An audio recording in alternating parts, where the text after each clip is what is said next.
কথায় বলে এই পৃথিবীতে এমন কোনো স্থান নেই যেখানে মানুষ বসবাস করে না, যেখানে জীবিত মানুষ থাকে না, সেখানে মানুষের আত্মা ঘুরতে থাকে।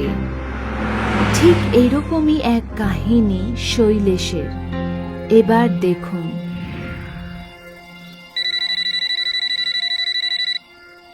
হ্যাঁ হ্যালো সীমা, এইমাত্র অফিসের ইভেন্ট শেষ হলো। এরাও না এত দূরে ইভেন্ট রাখে, আর ট্যাক্সিও বুক করতে পারছি না, অ্যাপ চলছে না। ছাড়ো, এখানে রাস্তার পাশে দাঁড়িয়ে আছি, কোনো গাড়ি নিশ্চয়ই পেয়ে যাব। কি অদ্ভুত জায়গা এটা, রাস্তায় কোনো গাড়িও দেখা যাচ্ছে না। আর এই অটোওয়ালা। স্যার স্যার প্লিজ স্যার দাঁড়ান, মনে হচ্ছে কোনো বড় গাড়ি আসছে।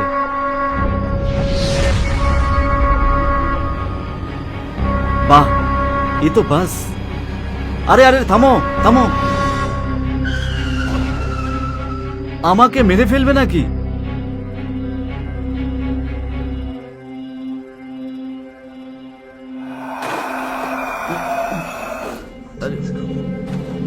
অদ্ভুত বাস। ড্রাইভার দাদা, আপনি আগে এরোপ্লেন চালাতেন নাকি? স্টেশন যাবে তো বাসটা? আচ্ছা, স্টেশন যাওয়ার একটা টিকিট দিন তো। ও দাদা, শুনছেন?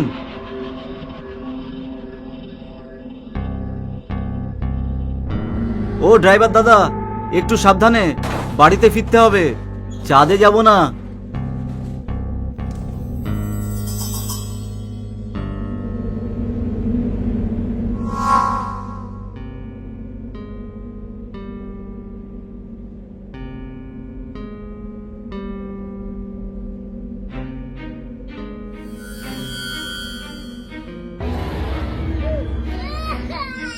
বাচ্চাটা তো খুব অদ্ভুত।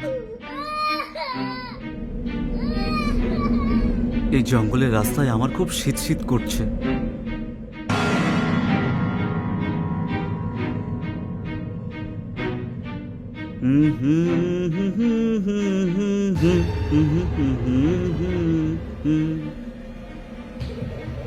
দাদা, এই বাস স্টেশনের দিকেই যাচ্ছে তো? আরে, এটা তো স্টেশনের রাস্তা নয় বলে মনে হচ্ছে। কন্ডাক্টর দাদা, আমি আপনাকে কিছু জিজ্ঞাসা করেছি, কন্ডাক্টর তো কোনো উত্তরই দিচ্ছে না। আমি জানতে চাইলাম বাস স্টেশনের দিকেই যাচ্ছে তো? না,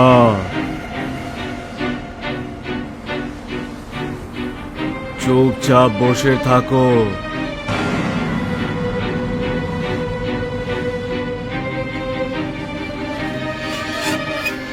না না না না, এসব কি হচ্ছে? এসব কি হচ্ছে? না,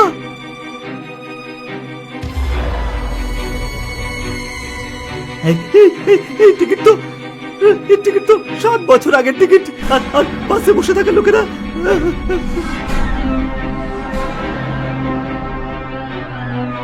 আর আমি তো এই বাসের মধ্যে আছি। আর আর এই পেপার 11 জুন 2013। না না না না, এবার আমাকে কিছু একটা করতেই হবে। ড্রাইভার দাদা, ড্রাইভার দাদা, বাস থামান, বাস থামান।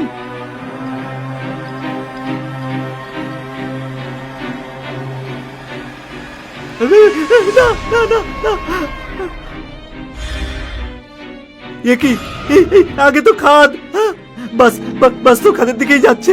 এবার কি হবে তাহলে? এ বাস তো এবার অ্যাক্সিডেন্ট করবে বলে মনে হচ্ছে। না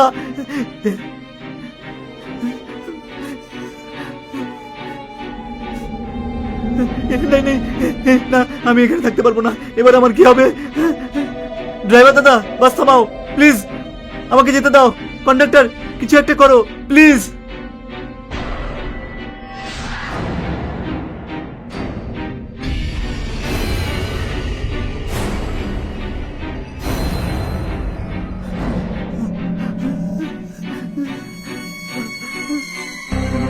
না না, এসব কি হচ্ছে?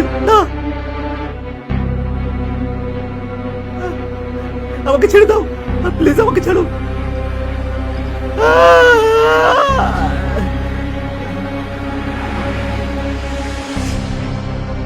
আমি আমি বেঁচে গেছি। না না না, আমার চোট লাগেনি, কিন্তু এটা এটা কিভাবে সম্ভব? না না, এটা কি করে হলো?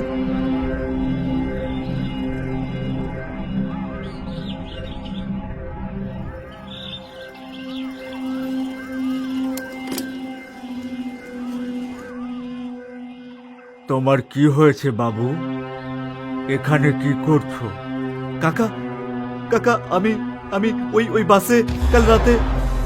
আচ্ছা, তাহলে তুমি ওই বাসের ভেতরেই ছিলে? আপনি আপনি কিভাবে জানলেন ওই বাসের ব্যাপারে? আমি সব কিছু জানি। তুমি ভাগ্যবান হো খোকা, ওটা বাস না, ওটা মৃত্যুর বাস। প্রতিদিন রাত্রে ও গ্রাস করতে ছুটে আসে এই রাস্তায়। তুমি বেঁচে গেছো, তোমার ভালো কর্মের ফল ভাবো খোকা। এবার তুমি যাও এখান থেকে বাবা, যাও, চলে যাও এখান থেকে।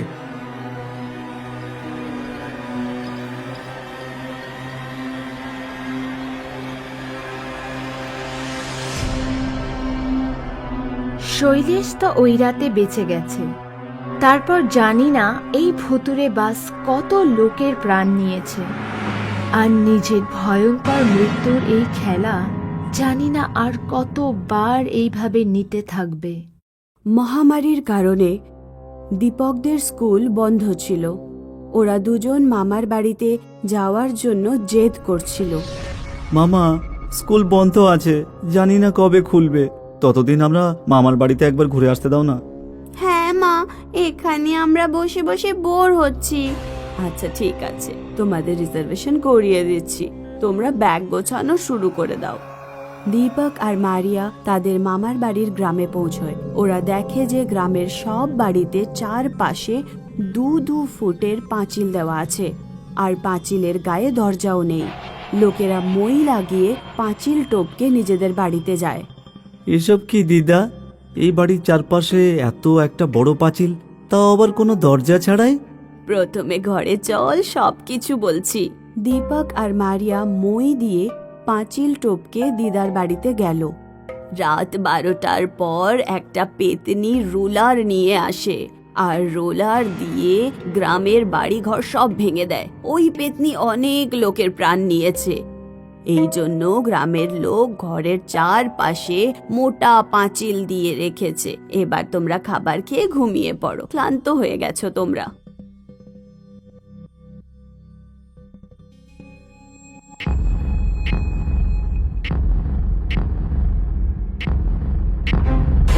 এটা কি হচ্ছে দিদা? তোমরা চুপচাপ থাকো, ভয় পেও না। মনে হয় রুলারওয়ালা পেতনি গ্রামে এসেছে। গোটা রাত ওরা ভয়ে ভয়ে কাটায়। সকালে যখন ওরা বাড়ির বাইরে গেল, ওরা দেখলো যে প্রতিবেশীর পাঁচিল ওই ভূতনি ভেঙে দিয়েছিল। বাচ্চারা, ভূতনি আজ নয়তো কাল আমাদের বাড়িতেও হামলা করবে, এই জন্যে রাত্রে কোনো মতেই বাড়ির বাইরে বেরোবে না। আমি সবজি কিনতে যাচ্ছি, তোমরা ভেতরে যাও। দিদা যখন চলে যায় তখন দীপক মারিয়াকে বলে, আমি আজ পর্যন্ত কোনো পেতনি দেখিনি। আমি একবার পেতনি দেখতে চাই মারিয়া। তোর কি মাথা খারাপ হয়ে গেছে? ওই ভূতনি আমাদেরকে কাঁচা খেয়ে ফেলবে। রাত্রে একেবারেই বাইরে যাবার কোনো দরকার নেই। ওই দিন রাত্রে দীপক ঘুমানোর নাটক করে। যখন ও বুঝতে পারে দিদা আর মারিয়া ঘুমিয়ে পড়েছে, তখন ও পাঁচিল টপকে বাড়ির বাইরে যায়। পেতনি ওই সময় রোলার নিয়ে ঘুরছিল। যখন ওর নজর দীপকের দিকে পড়ল, তখন ও রোলার দিয়ে দীপকের দিকে যেতে লাগলো। মেরে ফেলবো, কাউকে ছাড়বো না, গ্রামের সবার ঘর ভেঙে ফেলবো। বাঁচাও বাঁচাও বাঁচাও! নিশুতি রাতে দীপককে বাঁচাবার জন্য কেউ ছিল না। দৌড়ে দৌড়ে ও পুকুর পাড়ে পৌঁছে গেল। সামনে কোনো রাস্তা ছিল না, আর পেতনির রোলার দীপকের কাছে চলে আসে।